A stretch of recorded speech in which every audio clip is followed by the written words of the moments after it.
some like I was looking on the gun deal subreddit last night, and they had some AR-15s for 500 and less.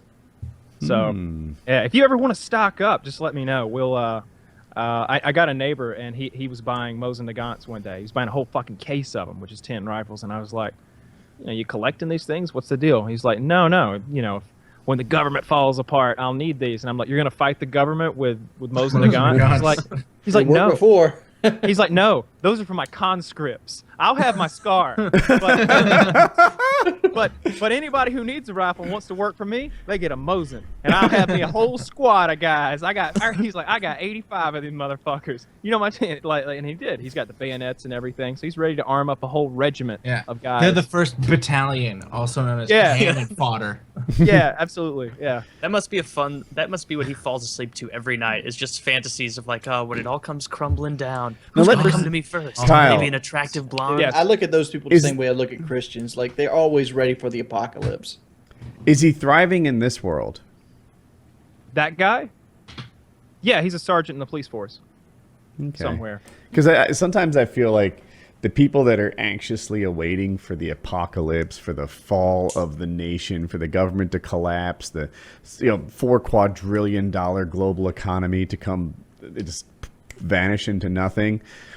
Oftentimes, they're not really killing it right now, and they think they do better in this imaginary world. Not the ones who are the best at it. There's a whole, the whole Doomsday Prepper show alone. Those are not broke people. They're very well off. They literally have like another house they go to for this. Yeah, they build underground cities. There are the crazies that like, anti-government this, like Fight Club type people. But those that take this shit very seriously, like the guy buying cases of guns, they're well off. It takes all kinds. I know guys who are multi-millionaires, and their preparation for really any kind of disaster that in which they'll need to take care of their safety personally. Let's just leave it at that. Whether it's a government takeover or a government collapse or an invasion of the Chinese and the Mexicans banding together, or whatever. Like his preparation is extensive. There's underground reservoirs. There's a full lockdown mode. There's multiple 50 caliber machine guns around. There's a sniper tower. He's fully independent with all of the necessities like electricity. There's oxygen purifiers that'll pump the air underground to where the bunkers are. Like, there are people who take it very seriously. Do I have the guy right? No, absolutely not. No. I got a question about this. It would take 100 of that guy to equal this guy's worth. Like. Okay. Yeah, that sounds like a lot of money. I got a question for you, Kyle, since we're on bunkers. I've always wondered this. How do you stop somebody from stuffing like a potato into your oxygen source to get you out of the bunker? Well, ideally hopefully you have more than one source, right? More than one, and you just but the fact is you're locked down. They have all the time in the world to slowly go around and sabotage you. Well, ideally they wouldn't know where you are to begin with, and you don't just have a pipe sticking out of the ground. Like, I mean, like, do you go like Rapture? Do you build trees? Everyone's answered but Kyle. I know. The only one who knows. So a lot of preppers. The idea of the bunker isn't like a fortress mentality where like you'll never get me, I'm down here, because that shit doesn't work if you think about it. They'll just wait up there till you starve. The idea is to survive, a bombing or a fallout or something like that, or to protect your goods and stuff. It's really a hidey hole more than anything. And your air supply can be sent pretty far away, and you can use boosters to power that air and circulate it appropriately. But the answer is you couldn't. If they found your oxygen supply, they could jam it up, I guess. But the idea would be that you wouldn't want them to know where your bunker was, much less the oxygen supply for the bunker. Yeah. Yeah. But yeah, I've thought about how long I would survive in like the apocalypse. Like, even if I was really outfitted, I would only last until I ran out of contacts, and then it's like bullshit, because I'm like legally blind. I can't see anything.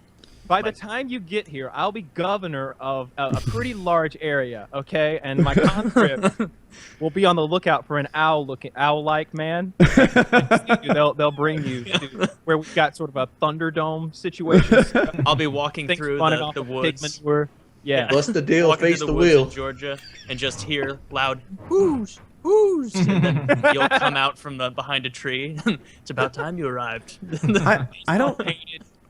It's hard for me to gauge how I do well in an apocalypse situation. You know, in some regards, a lot of my skills are only available in this fully modernized world, right? Like I'm pretty good with computers, I'm pretty good with the internet. All that shit will be worthless. But I've got some other skills too. People Swimming. might value. I was thinking the construction stuff, the woodworking, etc. You put that down on the list of apocalypse survival skills, Taylor. Swimming. Yeah, Although I'll and say, get lobsters. and dude, shit. the TV show Survival, so that was popular a while back, right? Survival started when I was like, I don't know, 25 or Survivor? something. Yeah. Survivor.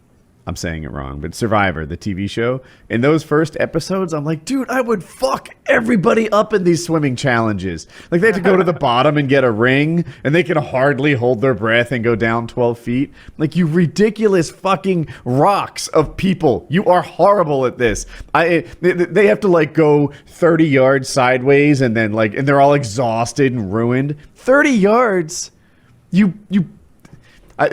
There are episodes of Survival where I would be a total ace in the hole in some of those challenges, even today. It wasn't very representative in the beginning of Survival. I don't know how they do it now, but it used to be like what you said, like swim 35 yards, get the ring, come back. You have to do the monkey bars for 5 whole monkey bars. Count them, 5, and then you get a luau pork feast. Motherfucker, You know why, I right? could do 2 monkey bars. So the reason why those competitions were so lame and easy was the reality shows weren't really a thing yet. You had the Real World on MTV, but this was the first like blockbuster reality show Survivor was. So there weren't, like nowadays, there are people who train and send their tapes to every reality show. Like they'll send it to like the wilderness survival people. They'll send their tape to like the Real World. Anything in every way they can get on television, they're just sending audition tapes out, and they're pumping iron to like in case they get one of the hard ones. Like there are actual acrobats who are going out and trying to do these challenges now. Dude, but back then it was just average Back Joes. then it was way more Look representative who won! of the Look who won! population. An overweight gay man who'd never played. He was completely unathletic. He was just a weasel. Like at the end, the vote. One woman had like the casting vote, and she's like, I have to choose between a rat and a snake. And I guess I'll choose the rat.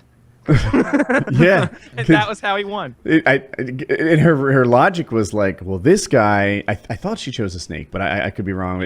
But, like this guy's a snake, but at least he's like an out snake, and you know the snake is there to bite you. This person pretends to be your friend. She's the weasel. She's that, and I'm not going to let her win. So he chose the one who was more like outgoing about how he was there to fuck everyone up. So that guy's name was Richard Hatch, and he won the $1 million. Didn't pay the taxes on that money and had to go to fucking jail. Yep. So it ruined him. Hey, What a so jackass. Colin does parkour. And the parkour he does is pretty mild, although he's getting better, and it sometimes surprises me. But his coaches are like legit like athletes you don't see every day. And they're all wanting to be on American Ninja. I was like, I asked him about it. I brought it up. I'm like, have you guys applied for American Ninja? They have, the ramp wall where you have to go up? Mm-hmm. They have that in their gym. And it's high. Like, it's intimidating just to look at. And he goes and does it and makes it look easy. He spends his whole day climbing and bouncing around like a monkey. He belongs on American Ninja. I'd like to see him do some damage in there. See, but that's what they would show, like, new shows with the Survivor and shit. It'll show, like, meet Timothy. In his spare time, he scales walls, and it'll be like a montage of him doing push-ups. And like the 1996 Survivor was like, "Here's Greg. He's a substitute teacher." It's like a picture of him grading papers. That's exactly right. I'm just trying to make enough money to pay the rent through the summer. I need something. Carrying the groceries in. Yeah. That's what it was. I My agree. wife said not to go. She doesn't think I can win, but fuck her. I'm gonna do it. Pushing my independence. Yeah.